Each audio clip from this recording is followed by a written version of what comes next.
جو آئینی ترمیم کے بعد یہ اب اضلاع بن چکے ہیں، خیبر پختونخوا کے اضلاع کا درجہ انہیں دے دیا گیا ہے۔ یہاں پر باقاعدہ پولیس فورس تعینات کی گئی ہے، یہاں پر پولیس فورس موجود ہے، اچھا سیکورٹی فورسز موجود ہیں۔ پہلے کی طرح ماضی کی طرح نقل و حمل تو ہم نہیں کہہ سکتے، ماضی میں تو یہ علاقے بالکل ہی ہم یہاں پر پولیس کا کوئی عمل دخل نہیں تھا، لیویز ہوتی تھی، ان کی اپنی ایک مخصوص قسم کی ٹریننگ ہوتی تھی۔ ابھی پولیس ہر ایک جگہ پہ موجود ہے، تو ہاں ماضی کی طرح کا تو ہم نہیں کہہ سکتے، لیکن جو سلیپر سیلز ہیں وہ تو تقریباً صرف شمالی وزیرستان میں کئی علاقوں میں موجود ہیں اور اس قسم کی کارروائیوں میں ملوث رہتے ہیں، اور ان کے سدباب کے لیے بھی کارروائیاں کی جا رہی ہیں۔ اگر ہم گزشتہ سال کے جو سال 2023 کے ڈیٹا کا جائزہ لیں تو تقریباً 150 سے بڑے واقعات کو سیکورٹی فورسز پولیس نے انٹیلیجنس بیسڈ آپریشن کے ذریعے ناکام بنائے، جن میں بالکل کچھ حملہ آوروں کو بھی گرفتار کیا گیا ہے۔ تو یہ ایک جنگ کی کیفیت ہے، یہاں پر دونوں طرف سے کارروائی جاری رہتی ہے۔ کھلے عام ہم یہ نہیں کہہ سکتے کہ یہ کھلے عام موجود ہے، یہ واقعہ بھی جو پیش آیا ہے یہ رات گئے پیش آیا ہے، وہاں پر سر شام ہی دکانیں مارکیٹیں بند ہو جاتی ہیں، اور جو ابتدائی تفتیش ہوئی ہے اس میں یہی بتایا گیا ہے کہ جو فائرنگ کی آواز سنی گئی تھی وہ آدھی رات کے قریب سنی گئی تھی۔ تو اچھا اگر اس قسم کا واقعہ ہوتا کہ یہ سر عام وہاں پہ موجود ہے تو دن دہاڑے بھی اس سے قبل ایسے واقعات ہو چکے ہیں، بازاروں سے مختلف طبقے فکر کے لوگوں کو اٹھایا گیا تھا، لیکن اس قسم کا واقعہ پیش نہیں آیا۔ یہ رات گئے کا واقعہ ہے، یہ اسی شاپ کے ساتھ ملحقہ کمرے میں رہائش پذیر تھے، وہیں سے ان کو غالباً نکالا گیا ہے آدھی رات کے قریب اور پیچھے کھیتوں میں لے جایا گیا ہے جہاں پر انہیں قتل کیا گیا ہے۔ اچھا یہ بتائیے گا پولیس نے اس پرٹیکولر واقعے میں اب تک کیا تحقیقات کی ہے، کیا سامنے آیا؟ جی بالکل، ہم اگر بات کریں پولیس کی تو پولیس کا میکینزم تو وہاں پر موجود ہے، لیکن اس قسم کے وسائل ابھی تک وہاں پر انہیں نہیں مل پائے کہ اچھا جس سے ہم کہیں کہ فل طریقے سے ایک پولیسنگ کا عمل جاری رہ سکتا ہے۔ جب یہ واقعہ پیش آیا پولیس کو اطلاع ملی، پولیس و حکام موقع پہ پہنچے، جائے وہ سے لاشوں کو اٹھایا گیا، ان کا جو کمرہ تھا رہائشی کمرہ وہاں سے کچھ شواہد اکٹھے کیے گئے۔ اس کے علاوہ جو تفتیشی عمل ہے جس طرح میں نے بتایا پولیس کا یہ کہنا ہے جو انہوں نے مقامی سورسز سے مقامی تفتیش کے ذریعے یہ ان کے قتل کے وقت کے بارے معلومات حاصل کی۔ اس کے علاوہ ان کی شناخت کی کوشش کی جا رہی ہے، ان کی لاشوں کو پوسٹ مارٹم کے لیے بھجوا دیا گیا ہے۔ پولیس کے علاوہ دیگر سیکیورٹی ادارے بھی وہاں پر تفتیشی عمل میں مصروف ہیں اور کوشش کی جا رہی ہے کہ جو لوگ جو گینگ اس میں ملوث ہے اس تک پہنچا جائے، لیکن جو نظر آ رہا ہے ابتدائی طور پر جو کہا جا رہا ہے یہ غالباً اس سے قبل کی جو واقعات پیش آئے تھے حجاموں کو قتل کرنے، حجاموں کو دھمکیاں دینے کے حوالے سے، جو داڑھی کی تراش خراش، بالوں کی تراش خراش کے حوالے سے، یہ بھی غالباً اسی سلسلے کی ایک کڑی نظر آ رہی ہے۔ ہم ابھی اس حوالے سے آفیشیلی طور پر کسی تصدیق نہیں کی کہ یہی وجہ ہے۔ شناخت کے حوالے سے بھی کوشش کی جا رہی ہے کہ ان کی شناخت کا عمل ممکن ہو پائے۔ سوشل میڈیا پر مختلف ذرائع کی جانب سے ان کی شناخت کے متضاد دعوے سامنے آ رہے ہیں، تاہم ابھی تک آفیشیل طور پر ان کی شناخت کے بارے میں کچھ نہیں کہا گیا کہ یہ کس مقام سے کس شہر سے بلانگ کرتے ہیں، اور ان کے کچھ شناختی دستاویزات بھی ابھی تک پولیس کو اچھا نہیں مل بخاری صاحب پائی یہ ہیں۔ بتائیں جب ٹی ٹی پی ان علاقوں میں تھی تب کیا حجاموں کو کام کرنے کی، دکانیں کھولنے کی اجازت تھی یہاں پہ؟ دیکھیں حجاموں کو ہر ایک مقام پہ کام کرنے کی اجازت تھی، تاہم اس حوالے سے کچھ حدود کا تعین جو تھا وہ ٹی ٹی پی کی جانب سے متعدد بار ان کو خطوط جاری کیے گئے تھے، جس میں یہ کہا گیا تھا کہ شرعی لحاظ سے بالوں کی تراش خراش کی جائے، شرعی لحاظ سے داڑھی کی تراش خراش کی جائے، اور اس حوالے سے بار بار مختلف مقامات پر صرف وزیرستان نہیں پشاور میں بھی یہاں پر حجام جو تھے ڈریسر تھے ان کو دھمکی آمیز خطوط بھی دیے گئے تھے، وہاں پہ پوسٹر بھی آویزہ کیے گئے تھے۔ اچھا یہ اس سے قبل 2008 9 10 11 کی جو اگر ہم سیناریو کا جائزہ لیں تو وہاں پر یہ عمل جاری رہا تھا۔ یہ کافی عرصے کے بعد ایک ایسا واقعہ پیش آیا جس میں حجاموں کو قتل کیا گیا ہے، اور ابھی تک اس حوالے سے تو کسی دھمکی کے بارے میں کسی نے کوئی کنفرم نہیں کیا، لیکن جو مقامی طور پر بتایا جا رہا ہے ان لوگوں کی کوئی دشمنی، کوئی اس قسم کا کوئی واقعہ نہیں تھا۔ 6 افراد تھے، 6 نوجوان تھے، کسی کے ساتھ جھگڑا نہیں ہوا، کسی کے ساتھ ہاتھا پائی نہیں ہوئی اور ان کو قتل کیا گیا ہے۔ تو یہ ایک امکان ظاہر کیا جا رہا ہے کہ یہ اسی کی ایک کڑی اچھا ہو سکتی ہے کہ یہ حجام ٹھیک تھے۔ ہے عمران بخاری صاحب بہت بہت شکریہ، آپ نے ہمیں اپڈیٹ کیا۔ آگے بڑھیں گے ناظرین، کیا نواز شریف اور جہانگیر ترین انتخابات میں حصہ لے سکیں گے؟ قانونی رکاوٹیں ختم ہوں گی یا پھر برقرار رہیں گی؟ آرٹیکل 62(1)(f) کے تحت نااہل کیے گئے سیاستدان 5 سال بعد پارلیمان کا رکن بننے کے اہل ہو جائیں گے یا ان کی نااہلی تاحیات ہے؟ ان سوالوں کا جواب تلاش کرنے کے لیے آج سپریم کورٹ کے 7 رکنی بینچ نے سماعت کی۔ بینچ کی سربراہی چیف جسٹس قاضی فائز عیسیٰ کر رہے ہیں۔ جسٹس منصور علی شاہ، جسٹس یحییٰ آفریدی، جسٹس امین الدین خان، جسٹس جمال مندوخیل، جسٹس محمد علی مظہر اور جسٹس مسرت ہلالی بھی بینچ میں شامل ہیں۔ سماعت کے دوران ججز نے نکتہ اٹھایا، ایک طرف لکھا ہے جھوٹ بول دیا تو پوری عمر کے لیے نااہلی ہے، دوسری جانب قتل کر دیا، غداری کر دی تو بھی کچھ عرصے بعد واپس آ جائے گا۔ ہم ایک بنیادی اصول قائم کرنا چاہتے ہیں، ذاتیات میں نہیں جائیں گے۔ آرٹیکل 62(1)(f) عامر جنرل ضیاء الحق نے آئین میں ترمیم کے ذریعے شامل کرایا تھا۔ آئین کی اس شق کے تحت اگر کوئی شخص پارلیمنٹ کا رکن بننا چاہتا ہے تو اس پر لازم ہے کہ وہ سمجھدار ہو، پارسا ہو، ایماندار ہو اور کسی عدالت کا فیصلہ اس کے خلاف نہ آیا ہو۔ آج سماعت کے دوران چیف جسٹس نے یہ بھی کہا کہ الیکشن لڑنے کے لیے جو اہلیت بیان کی گئی ہے، اگر اس زمانے میں قائد اعظم ہوتے تو وہ بھی نااہل قرار دے دیے جاتے۔ And we must bear in mind the conditionalities that were imposed to exclude people from this. I mean, the degree situation. Thankfully, it wasn't there when the Qaid was around, because he would have been disqualified. Chief justice نے کہا کہ ان کی رائے میں اصل آئین اور بات کی ترامیم میں تضاد ہو تو اصل آئین پر انحصار کرنا چاہیے۔ منتخب نمائندوں کی قانون سازی پر انحصار کریں گے، نہ کہ کسی آمر کی۔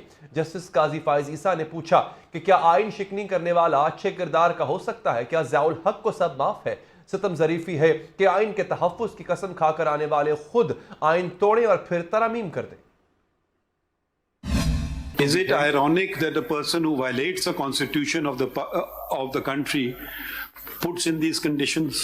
I find that a bit troublesome, isn't it? Yes, he after Was he of good character? If he violates the oath that he took to uphold and protect the constitution, and he destroys the constitution, it's very ironic for me that he inserts a good character, knowledge of Islamic teachings. I wonder which knowledge of Islamic teaching mandates judges to be sent home because they don't swear an oath of fealty to the martial law administrator. Chief justice نے attorney general سے پوچھا، آپ کا کیا موقف ہے؟ Election act چلنا چاہیے یا پھر سپریم کورٹ کے فیصلے؟ اٹارنی جنرل نے جواب دیا، عدالت اگر تاحیات نااہلی کے فیصلے کا دوبارہ جائزہ لے تو الیکشن ایکٹ کی تائید کریں گے، کیونکہ یہ وفاق کا بنایا گیا قانون ہے۔ چیف جسٹس نے سوال کیا کہ کیا الیکشن ایکٹ کی ترمیم کو کسی نے چیلنج کیا؟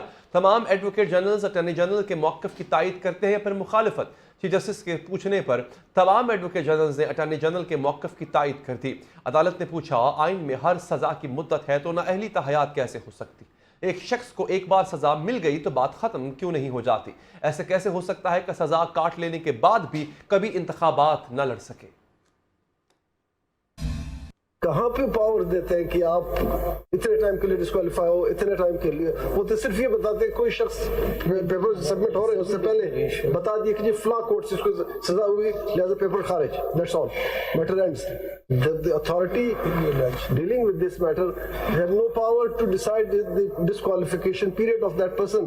وہ disqualification کے period تو 63 نے بتا دیا، یہ سزا جرم کرو گے تو اتنی سزا ہوگی، اور اس جرم کی سزا پوری ہونے کے 2 سال بعد جب آپ نکلیں گے تو پھر آپ کوالیفائی ہوں گے۔ اس سارے معاملے کی کڑیاں 28 جولائی 2017 کے سپریم کورٹ کے ایک فیصلے سے ہی جا کر جڑتی ہیں۔ سپریم کورٹ نے شریف خاندان کے خلاف پاناما کیس کا فیصلہ سنایا تھا اور اس وقت کے وزیر اعظم نواز شریف کو نااہل قرار دیا تھا۔ اس کے بعد دسمبر 2017 میں جہانگیر ترین کو بھی آف شور کمپنیاں چھپانے پر نااہل قرار دے دیا گیا۔ جہانگیر ترین تب تحریک انصاف کا حصہ تھے۔ یہ دونوں نااہلیاں آئین کے آرٹیکل 62(1)(f) کے تحت کی گئی تھیں۔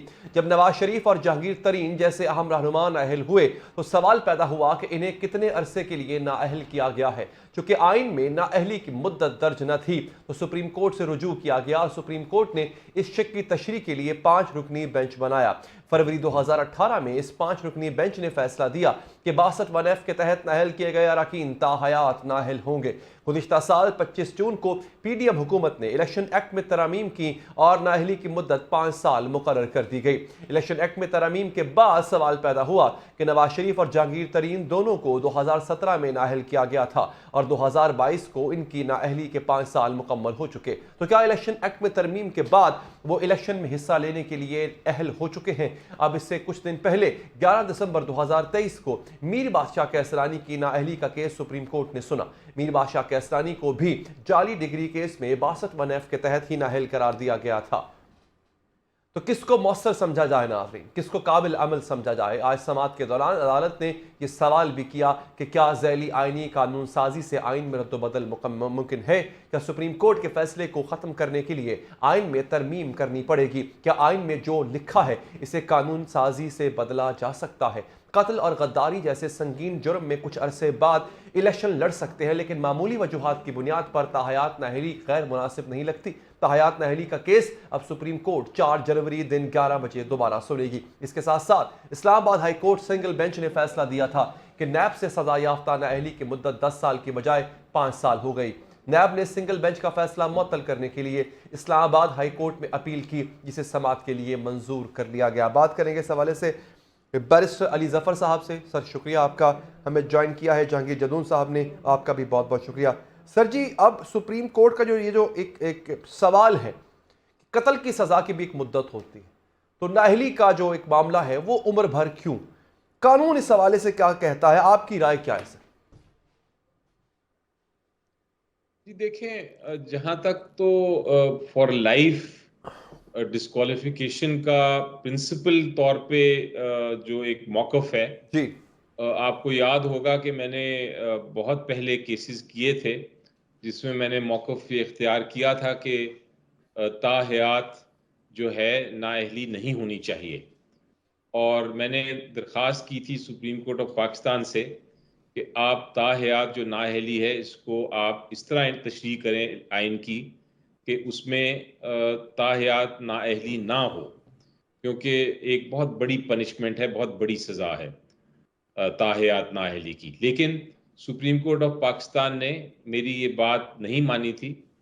میں مائکس تھا اس میں کیس میں، اور یہ کہا تھا کہ سپریم کورٹ نے یہ کہا تھا کہ ہمارے مطابق اگر یہ اس سزا کو کم کرنا ہے جی تو یہ پارلیمنٹ کا کام ہے کہ آئین میں ترمیم کریں۔ فی الحال جو آئین کی تشریح ہے وہ یہی ہے کہ اس میں تاحیات نااہلی ہے۔ اچھا، تو جب یہ سپریم کورٹ کی ججمنٹ آ گئی تو اس کا مطلب یہ ہے کہ چاہے آپ کو اچھی لگے یا نہ لگے، آئین یہی کہتا ہے کہ آپ کی تاحیات نااہلی ہے، اور اگر اس میں تبدیلی کرنی ہے تو پھر یہ پارلیمنٹ کا کام ہے کہ وہ آئین میں اس کی ترمیم کر کے ٹھیک ہے، تو پھر اس کو لے کے آئے امینڈمنٹ کو۔ اگر آئین میں نہیں ترمیم کی گئی تو عام قانون کے ذریعے ترمیم نہیں ہو سکتی۔ اس لیے میرا موقف یہ ہے کہ چاہے مجھے اچھی لگتی ہو یا نہیں، مجھے پسند ہو تاحیات نااہلی یا نہیں، سپریم کورٹ کی ججمنٹ جب تک ہے تو اس کا مطلب یہی ہے کہ آئین آپ کا یہ کہتا ہے کہ تاحیات نااہلی ہے، تو آپ کو وہ ماننا ہی پڑے گا۔ یہ میرا موقف۔ اچھا جدون صاحب، آپ ذرا اس پہ اپنی رائے دیجیے گا پلیز۔ نہیں اس طرح نہیں ہو سکتا نا۔ آپ دیکھیں نا 5 سال پورے کب ہوئے ہیں آپ کے؟ وہ تو بھی باہر میں آیا نا کہ وہ تو ایکٹ کی ترمیم میں یہی کیا ہے کہ اگر آپ کو آلریڈی لائف کی کنوکشن ہے تو وہ 5 سال تصور کی جائے گی۔ تو جن لوگوں نے 5 سال گزار کے لیے ہیں وہ تو اپلیکیبل لگا۔ یہ تو نہیں کہ ایک قانون بنا دیں، ایک کنٹینیوس سینٹینس ہے تو وہ کہیں جی آپ سینٹینس ریڈیوس کر دی ہے تو وہ جو ہے وہ اس پہ نہیں اپلائی ہوگی جو سینٹینس گزار رہا ہے۔ اس طرح نہیں ہو سکتا۔ پھر تو اس سیکشن کا مطلب ہی کوئی نہیں ہے۔ پھر تو مطلب ہے کہ آج کے بعد جو ہے پھر لائف ڈسکوالیفائی نہیں ہوگا، وہ 5 سال کے لیے ہوگی۔ انہوں نے ترمیم میں یہ لکھا ہے کہ اگر کسی عدالت کا حکم موجود ہے تو اس کے باوجود جو ہے وہ 5 سال رہے گی۔ یہ سیکشن جو ہے نا 232 کی 2 ہے، اس کو اگر ساری کو پڑھیں تو اس میں عدالت کا حوالہ دیا گیا ہے کہ کسی ٹرائیبیونل، ہائی کورٹ یا ایون سپریم کورٹ کی بھی کوئی جو سزا ہے وہ لائف کے لیے ہے تو وہ بھی 5 سال تصور ہوگی۔ ٹھیک ہے۔ اچھا بیرسٹر صاحب یہ بتائیے، جو آپ نے موقف دیا ہے ابھی، کیا تحریک انصاف کا بھی یہی موقف ہے سر؟ کیونکہ وہ اس موقف پہ فی الحال انہوں نے کوئی بات نہیں کی۔ جی دیکھیں، تحریک انصاف کا موقف بھی یہی ہے، اور وہ یہ ہے کہ جب تک تو سپریم کورٹ کا یہ ججمنٹ قائم ہے اور سپریم کورٹ نے تشریح کی ہوئی ہے آئین میں، تو نواز شریف صاحب تب تک تاحیات ہی نااہل ہیں۔ اچھا، اور اس کو تبدیل اگر کرنا ہے تو سپریم کورٹ نہیں کر سکتا، اس کو صرف پارلیمنٹ ہی آئین کی ترمیم کے ذریعے چینج کر سکتا ہے۔ تو یہ پوزیشن ہے، سپریم کورٹ کے سامنے معاملہ ہے۔ اب سپریم کورٹ کیا فیصلہ کرتے ہیں اس پہ وہ الگ بات ہے، لیکن موقف یہی ہے جو میں کہہ رہا ہوں انیشلی تو ہمارا یہ خیال تھا کہ یہ تاحیات نااہلی نہیں ہونی چاہیے، لیکن جب سپریم کورٹ نے تشریح کر دی تو اس کے بعد موقف یہی ہے کہ قانون اس ملک کا یہی ہے، وہ یہی کہتا ہے کہ تاحیات نااہلی ہے تو یہ قانون ہر ایک پہ برابر لگنا چاہیے، اور وہ اس میں کوئی تبدیلی کی گنجائش نہیں جب تک پارلیمنٹ آئین میں ترمیم نہ کرے۔ تو علی ظفر صاحب، جو ججز کا آج بنیادی سوال تھا وہ یہ تھا کہ جب ایک شخص اپنی سزا کی مدت پوری کر چکا ہے، آئین میں ترمیم بھی ہو گئی، تو کیا وہ اپنی سزا اس کی قائم رہے گی؟ جو پرکس اینڈ پریولیجز ہیں ایک ایسے سٹیزن ہونے کے جو سزا یافتہ نہ ہو، کیا وہ انجوائے کر سکتا ہے؟ میری یہی بحث تھی جب میں نے یہ بحث کی تھی سپریم کورٹ کے سامنے، اور سپریم کورٹ کو یہی میں نے کہا تھا کہ سر، آپ کی اگر سپوزنگ کسی کی سزا 2 سال کی ہوئی ہے یا 3 سال کی ہوئی ہے، تو کیا مطلب اس کا یہ ہے کہ وہ چونکہ صادق اور امین نہیں رہا تو وہ آرٹیکل 62(1)(f) کے تحت ساری عمر وہ نااہل ہوگا، بے شک اس نے 2 سال بعد اس کی سزا ختم ہو جائے مگر وہ ڈسکوالیفائڈ ہی رہے گا ساری عمر؟ تو یہ تو موریلٹی یا ایک ریزنیبل اس کی کوئی پروپورشنلٹی نہیں ہے، کوئی ریزنیبل نہیں ہے، اس کو آپ اس طرح نہ تشریح کریں۔ لیکن سپریم کورٹ نے اس کو واضح طور پہ اس آرگومنٹ کو مسترد کیا، اور انہوں نے یہ کہا کہ اگر آپ کی یہ بات ہے درست تو پھر پارلیمنٹ کا یہ کام ہے کہ وہ اس کو ریزنیبل بنائے۔ اگر پارلیمنٹ نے ہی کوئی وقت نہیں مقرر کیا تو اس کا مطلب ہے کہ یہ پھر تاحیات ہی ہے۔ اگر پارلیمنٹ کو اس سے کوئی کم وقت فکس کرنا تھا تو پارلیمنٹ یہ کہہ سکتا تھا جو آپ کہہ رہے ہیں کہ اس کو اس سزا کے برابر رکھا جائے، نااہلی کو اس سزا کے برابر رکھا جائے جتنی سزا ہوئی ہے۔ اگر 5 سال کی سزا ہے تو 5 سال کی نااہلی ہو، اگر 10 سال کی سزا ہے تو 10 سال نااہلی ہو۔ لیکن چونکہ پارلیمنٹ نے آئین میں ایسی کوئی بات نہیں کی تو ہمارے مطابق یہ تاحیات نااہلی ہے۔ پارلیمنٹ کو کہیں کہ جا کے ریزنیبل ہوں، ہمیں کیوں آپ کہہ رہے ہیں کہ ریزنیبل ہوں؟ یہ جواب تھا، اور یہ اس میں تحریر بھی کیا ہوا ہے ججمنٹ میں، وہی میں آپ کے سامنے دہرا رہا ہوں۔ تو سر، کیا ماضی میں ایسی مثال ملتی ہے کہ قانونی ترمیم میں جو عدالتی فیصلہ ہے قوانین کے مطابق اس آئینی دائرہ کار میں رہتے ہوئے اس کی ایک اور تشریح کر دی جائے بائی دا پارلیمنٹیرینز؟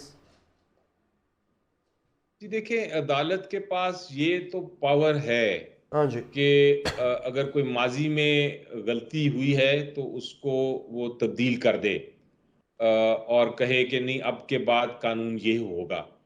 اس کو کہتے ہیں ہماری زبان میں رول آف پریسیڈنٹ، یعنی سپریم کورٹ کے پاس ایک گنجائش ہے کہ اپنے پرانی جو ججمنٹس ہیں ان میں اگر کوئی قانون انہوں نے تشریح کی ہے یا کوئی قانون کا فیصلہ کیا ہے تو وہ فیصلہ کل کو نیا سپریم کورٹ یا نئے جج صاحبان آ کے اس فیصلے کو، یا وہی لوگ اس فیصلے کو تبدیل کر سکتے ہیں کہ قانون اب سے یہ ہوگا۔ لیکن اہم بات یہ ہے، اور جو ڈفرنس ہے وہ میں واضح کرنا چاہتا ہوں، وہ یہ ہے کہ اگر آج ایک فیصلہ کیا ہے سپریم کورٹ نے اور 4 سال بعد سپریم کورٹ کہتا ہے کہ وہ فیصلہ جو ہم نے 4 سال پہلے کیا تھا وہ درست نہیں، اب قانون یہ ہوگا، تو اس کا یہ مطلب نہیں ہے کہ وہ 4 سال والا فیصلہ ختم ہو جاتا ہے۔ یعنی وہ 4 سال والا فیصلہ چونکہ فائنل ہو گیا ہے تو وہ جن شخص کے خلاف تھا وہ فیصلہ قائم رہے گا، لیکن وہ 4 سال کے بعد جو نیا فیصلہ آیا ہے اس کے بعد سے جو قانون ہوگا وہ سمجھا جائے گا کہ وہ قانون مستقبل میں وہ لاگو ہوگا جو 4 سال بعد والے فیصلے میں ہے۔ امپورٹنٹ چیز یہ ہے کہ پہلا والا فیصلہ جب قانون تبدیل کرتا ہے سپریم کورٹ تو پہلا والا فیصلہ تبدیل نہیں ہوتا، پہلا والا فیصلہ وہی رہتا ہے کیونکہ وہ فائنل ہو گیا۔ ٹھیک ہے، اور جب فائنل ہو جائے تو اس کو پھر تبدیل نہیں کیا جاتا۔ ہاں، مستقبل کے لیے آپ قانون کو تبدیل کر سکتے ہیں، یہ مجھے قانون کی سمجھ ہے، لیکن بہرحال سپریم کورٹ نے اس کو دیکھنا ہے اور فیصلہ کرنا ہے کہ کیا اگر وہ تبدیل کرتے بھی ہیں اس تشریح کو، جو ان کا حق ہے تبدیل کرنا، اگر اس تشریح کو تبدیل کرتے بھی ہیں اور کہتے ہیں کہ نہیں، اب سے یہ جو نااہلی ہے وہ 5 سال کے لیے ہوگی یا 6 سال کے لیے ہوگی یا جو بھی مدت وہ کہتے ہیں، تو اس کا جو امپیکٹ ہے یا اس کا جو فیصلے کا اثر ہے وہ کیا پرانے فیصلے پہ ہوگا کہ نہیں، یہ بڑی مشکل بات لگتی ہے۔ لگتا تو یہ ہے کہ وہ اس کا اثر